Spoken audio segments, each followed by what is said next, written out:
Check this out. Kamala Harris doesn't believe there's a genocide happening in Gaza. I'm going to say it again. Kamala Harris does not believe there is a genocide happening in Gaza. Don't believe me? Check this out. It's wild, isn't it? Harris's campaign says she denies Israel is committing genocide in Gaza. This was released today. I'm not kidding. And I'm pointing this out for a reason, because this is connected to the message that was released from Bernie during his interview. Vice President Kamala Harris' presidential campaign has clarified that she does not believe Israel is committing genocide in Gaza after an incident at a rally suggested that she did. At a campaign event at the University of Wisconsin-Milwaukee, I showed that on the show, by the way, a protester interrupted Harris and said she invested billions of dollars in genocide and pressed her about the massive child casualties in Gaza, repeatedly describing the Israeli onslaught as a genocide. Addressing the students, Harris said, "What he's talking about is real. That's not the subject that I came to discuss today, but it's real and I respect his voice." A spokesperson added from the Harris's campaign said that the comments made by the protester don't reflect the position of the Biden-Harris administration or the vice president's stance. The spokesperson added that Harris didn't agree with defining the war as a genocide, and she has not expressed such a stance in the past, as this is not her position. So we will share this again. Kamala Harris does not believe there is a genocide happening in Gaza. Why is that important? Because Bernie Sanders seems to think that you can push Kamala Harris left when it comes to this issue, and other ones as well. Bernie Sanders thinks that you should stand in line and vote for Kamala Harris because you will be able to push her left on Gaza if she wins. And I don't know how many times Kamala Harris and her campaign have expressed that they have unwavering support for Israel, have expressed that she will not withhold any arms or weapons to Israel. And now the campaign is stating that she does not believe that what is happening in Gaza is a genocide. But Bernie Sanders wants you to believe otherwise. Recently, he had an interview with Jake Tapper. I want you to hear what Bernie Sanders had to say, because he seems to believe that you can push her left, just like he told you, vote for Biden and you can push him left. We know the election is going to be very, very close. Michigan has a large Arab American and Muslim American population that traditionally votes Democrat. But there's a lot of concern among Democrats that a lot of those voters are either going to go to third party or not going to vote at all in protest of the Biden-Harris support for Prime Minister Netanyahu of Israel. What do you say to those voters who are thinking about sitting out this election or voting third party, or maybe even voting for Donald Trump because they disapprove of Netanyahu and Biden-Harris's support for Netanyahu?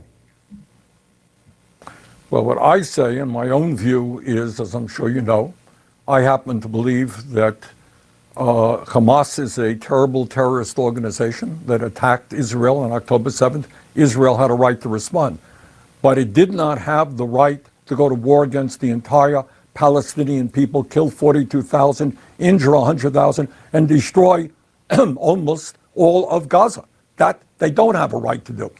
And I will be leading the effort to make sure that we do not provide more offensive military aid to Israel. But to those people who are saying, well, I can't support Harris because she disagrees, Trump on that issue, even on that issue, is worse. He will be closer to Netanyahu. So if we are able to elect Harris, I think we're going to have an opportunity to move her on that issue, to make it clear we cannot allow children in Gaza to starve to death. She will be open to that. I doubt that Trump will. We can't even get Republican support in the Senate for humanitarian aid to feed starving children. You really want to vote for a Trump who holds that view? I would hope not. So first of all, a couple of things. Antony Blinken, who knew ahead of time that they did not want to allow aid into Gaza, also needs to be pointed at. So Bernie Sanders, again, is playing his role, because the reality is this: you can't just point to the Republicans on this particular issue. There are Democrat politicians who are doing the same damn thing. Antony Blinken knew they weren't going to let food and they weren't going to let aid get in, and he let it happen anyway. And then he lied to all of you during press conferences and said, oh, I guess we have to investigate that. I don't know about that. The guy's a liar. He should be fired, but he's in Israel again right now to talk about what's happening in Lebanon. This is not something that is unique to the Republican Party. I want to make that very clear. 2, why is Bernie Sanders always trying to convince you that you can push somebody left who doesn't want to be pushed? You know, it's like trying to push a statue left that does not move. Does everybody see the game and the fraud that Bernie Sanders is? And I know some people still say, well, he's better than some and he's the best that we got. If he is the best that we got, that's a problem. That means we need new people. That we need new energy. And if those people can't go into the Democratic Party, they can't go into the Republican Party. They need to be separate from both of those particular parties. And I want to point this out. When Bernie Sanders lost to Hillary Clinton in 2016, after they cheated him, Bernie Sanders said, we need to get on board and support Hillary Clinton, and then we can push her left. Now, Hillary lost. When Bernie Sanders lost to Biden in the Democrat primary in 2020, Bernie Sanders said, we need to support Joe Biden, and then we can push him left. Now, Bernie Sanders is trying to tell you to do the same damn thing with Kamala Harris, different person, but someone who is still very much a part of that Clinton circle. Bernie Sanders knows you're not going to push Kamala Harris. Bernie Sanders knew you weren't going to push Joe Biden. Bernie Sanders knew that you weren't going to be able to push Hillary Clinton. Bernie Sanders is a sheepdog. His job is to take that young energy around progressive issues and then keep it there in the Democratic Party. Otherwise, anyone who really passionately cared about these issues would tell you not to support this. Anyone who had the popularity that Bernie Sanders had would have taken that popularity and that movement and started a third party movement outside of the duopoly, which would have been fitting for someone who's a registered independent. Bernie Sanders has been playing a game. He's been playing the same game since 2016. It's like you're sitting down to play Monopoly with Bernie Sanders and you can't figure out how is it that no matter what other strategy you try to play on the board, Bernie Sanders keeps getting all the damn properties. And you keep getting the cards that say, don't collect any money, go straight to jail. That's what it feels like. So we have to be very cautious of people like this. You have to be very cautious. Like, he should be ashamed of himself for what he's done. Now, Nico, I think, does a fabulous job calling this out, because Nico was a part of the Bernie movement. Nico actually led a Bernie chapter in North Carolina. I think that was the largest Bernie chapter in the country for the 2016 campaign. And I guess he saw the truth about Bernie then and was like, no, 2020, he did not rock with Bernie like that. But Nico is going to tell you exactly who Bernie Sanders is. In a desperate attempt to get Arab Americans to vote for Kamala Harris after most of them have abandoned her this election because of her stance in Gaza, CNN calls on Bernie Sanders. Now, when Jake Tapper asked Bernie, why should Muslim and Arab and Palestinian Americans vote for Kamala Harris despite her horrid stance on the genocide that's happening right now in Gaza, Bernie responds by saying, But to those people who are saying, well, I can't support Harris because she disagrees, Trump on that issue, even on that issue, is worse. Oh, Donald Trump would be worse on that issue. Bernie, I'm not sure if you know this, but when it comes to foreign policy, there's actually not much more you can do to be worse than the candidate who is supporting a genocide. Felt like that should be obvious. Oh, but it actually gets even better. Bernie goes on to say that if Kamala Harris is elected, that they could move her left on that issue. So if we are able to elect Harris, I think we're going to have an opportunity to move her on that issue. I'm so sick of this motherfucker, bro. How are you going to try to gaslight Arab and Muslim Americans, trying to convince them that you can push her left on an issue which she promised over and over and over and over and over again she would not move on? But beyond that, Bernie, haven't we already heard this story before? Remember when we were all like, why the fuck would we ever consider voting for a segregationist as president of the United States? And you were like, because we can push him left. And 4 years later, we're still waiting for you to push him left. But all you did was spend the last 4 fucking years pushing his agenda and then making excuses when he fucked us over. To that point, Jake Tapper says, well, you know, Kamala actually used to agree with you on Medicare for all, fracking, and all those policies that you continue to support. But now she doesn't. So in other words, we know Kamala can't be pushed to the left because over the last 4 years, not only has he managed to not push Biden or this administration to the left, but Kamala has actually moved more to the right. What's even worse is Jake Tapper couldn't even bring himself to say the word genocide. He said Arab and Muslim Americans are choosing to not vote for Kamala because of her support of Netanyahu. No, Arab Americans and Muslim Americans are not supporting Kamala because they're tired of seeing their brothers, their sisters, their mothers, their cousins, their aunts, their uncles, their family, their friends bombed into fucking oblivion. Not supporting a prime minister of a country and completely and totally rebuking genocide are two totally different political stances, my guy. But of course, Bernie didn't even bother to correct him. Not even Bernie could say the word genocide during that interview. So people, at what point does Bernie Sanders lying to cover up for the empire, lying to cover up for Biden, lying to cover up for Kamala, make him as bad, if not worse than them? I just need to know. Because I remember, he sold us down the river for a fucking position within the Democratic Party in the Senate. He got a senior position and did absolutely nothing when he got there. And now he's trying to get Arab and Muslim Americans to do what a lot of progressives did in 2020, which is vote for a genocidal, hawkish maniac. Can't say it enough, ladies and gentlemen. Fuck Bernie Sanders and his willingness to throw his movement under the fucking bus just to kiss the Democrats' ass and get a pretty little title in front of his name in the Senate. Shout out to Nico House there. Couldn't have said it better myself. Check out Nico on Twitter. Him and my comrade Nick Cruz, they create those hotspot videos. They're always really cool. I think those hotspots are fire. But where's the lie? Where's the lie?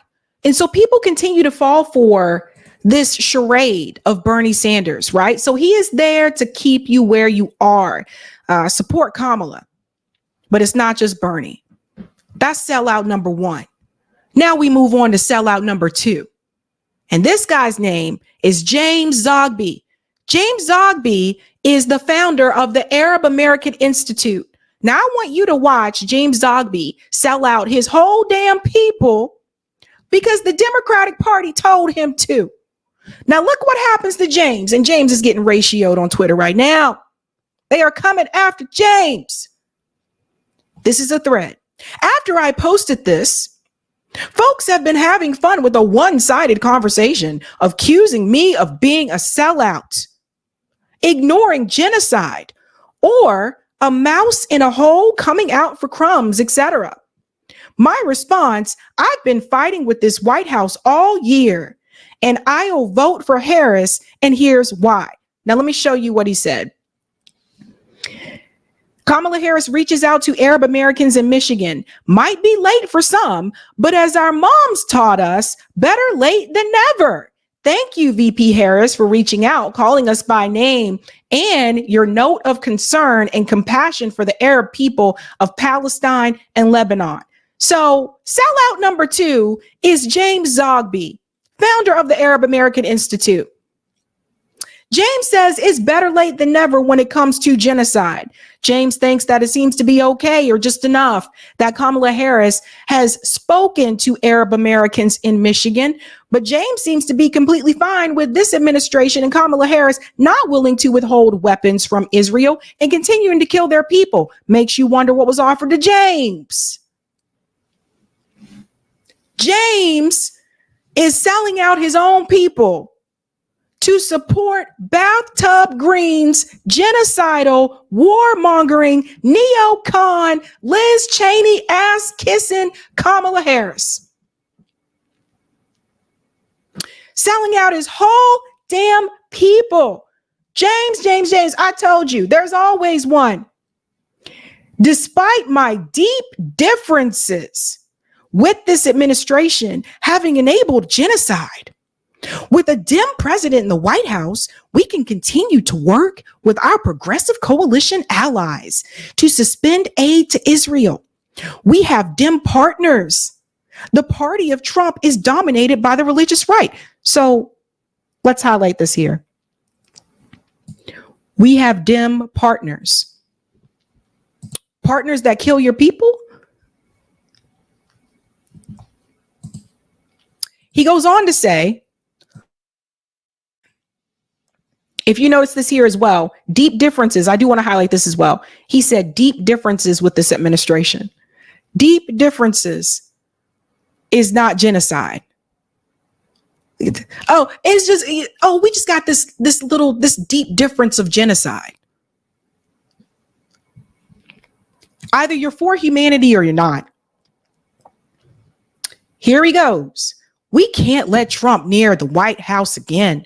He will divide us. Pause. We can't let Trump near the White House.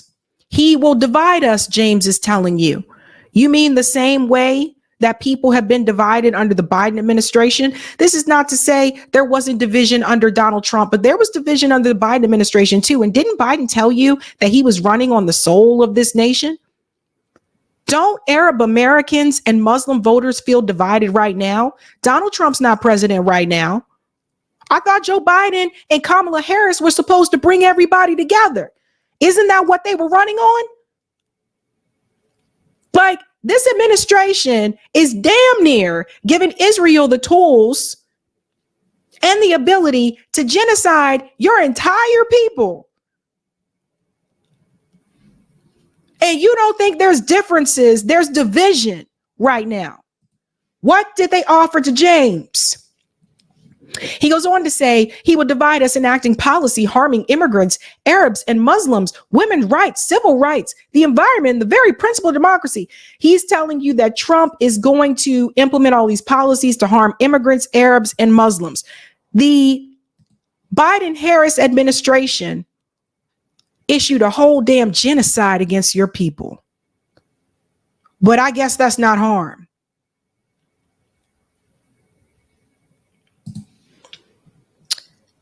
You can see the ratios. Like, he really did have his ass handed to him. And on the issue of genocide, those who advocate for Jill Stein must tell us how punishing Dems and enabling Trump to win will stop Israeli genocide against Palestinians. Don't we stand a better chance to fighting with our Dem allies to change Harris? Couple of problems with this statement right here. So anyone who commits a genocide against your people is not an ally, number one. Yeah, it kind of bothers me how loosely people use this word ally. There's that. He doesn't want people to vote for Jill Stein.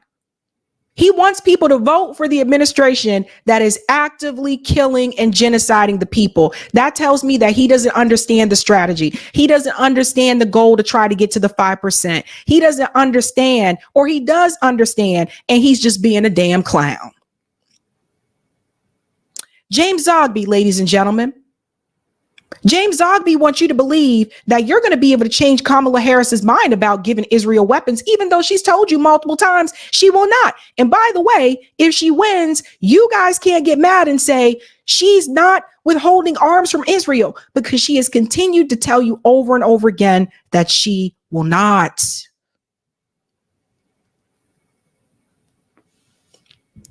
James wants you to believe everything's going to be okay if you support Kamala. You can vote as you wish, but don't say you're voting your conscience. And those of us voting for Harris are sellouts who aren't. That self-righteous arrogance doesn't cut it. I too am voting my conscience. I too want to end the genocide and save Palestinian lives. So James is a sellout.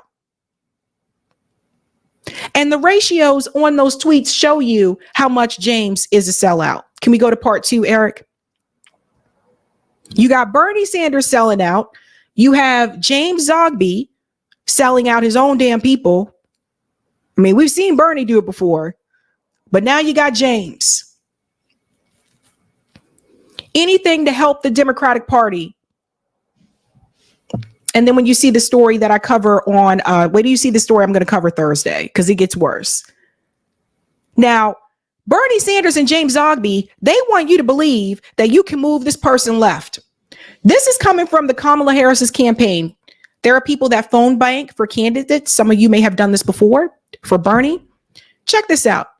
As Gina said, the Harris campaign phone banker in Philly tonight from a friend's interaction posted with permission. So look at this. Hey, I'm Daniel with the Harris campaign. We're looking for volunteers to help out the last 2 weeks of this election. When can we expect your help? Here's a response. When there's an arms embargo.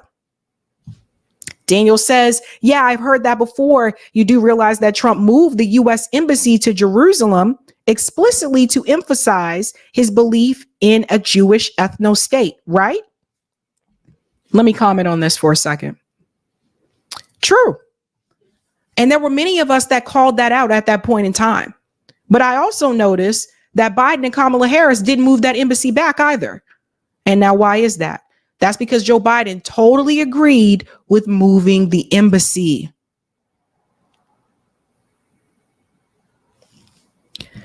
Let's continue. Don't even, bro. The Dems are talking out of both sides of their mouth while sending bombs for a genocide that's killed thousands of children. I won't support Kamala until she shows some movement on this.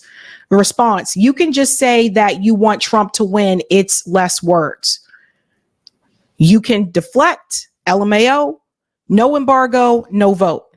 Now, I obviously do not work with Kamala Harris's campaign, but as I've said before, this is not a good look. And this is who Bernie Sanders thinks that you can push left. This is who they want you to believe. That's a terrible, terrible look for the campaign.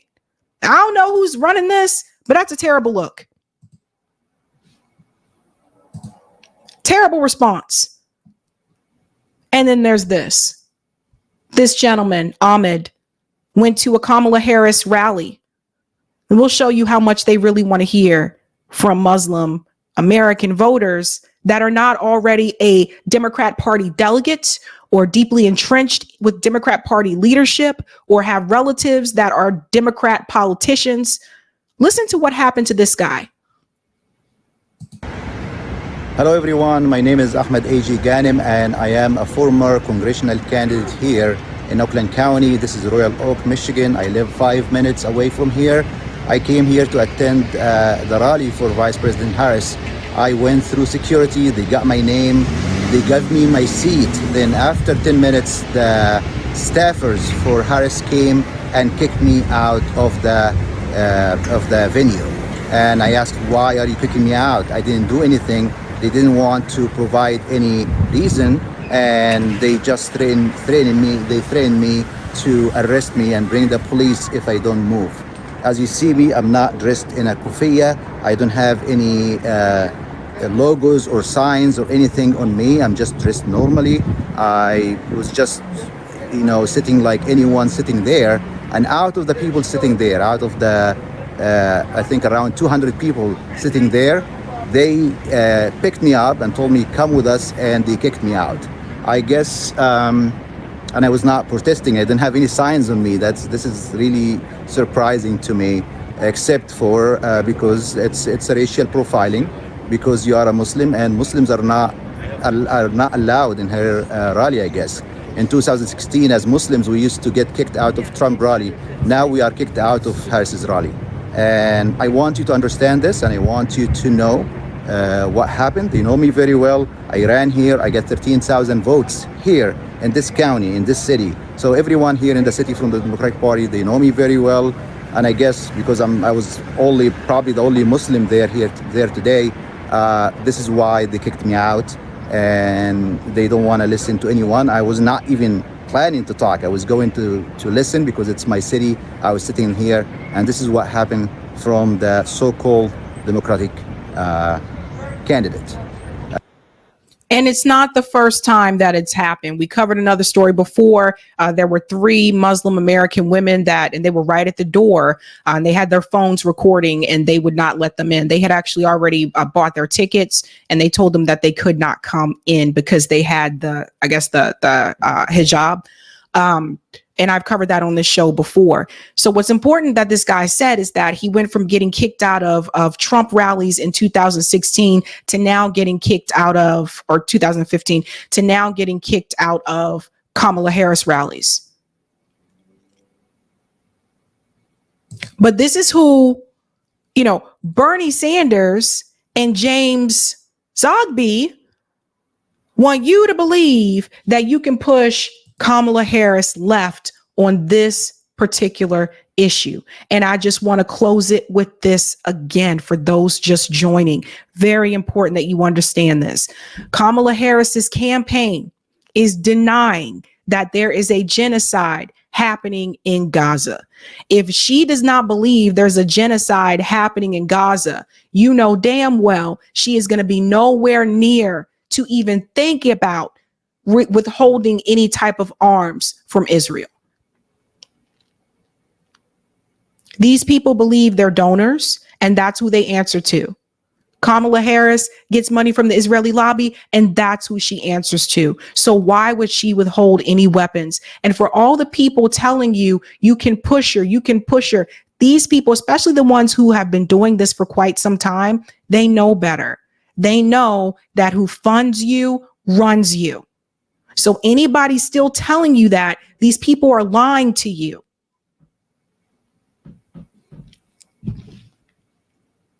What a mess, man. What a freaking mess. It's wild out here, I'm telling you. But the reality is, this is what happens when donors control the parties.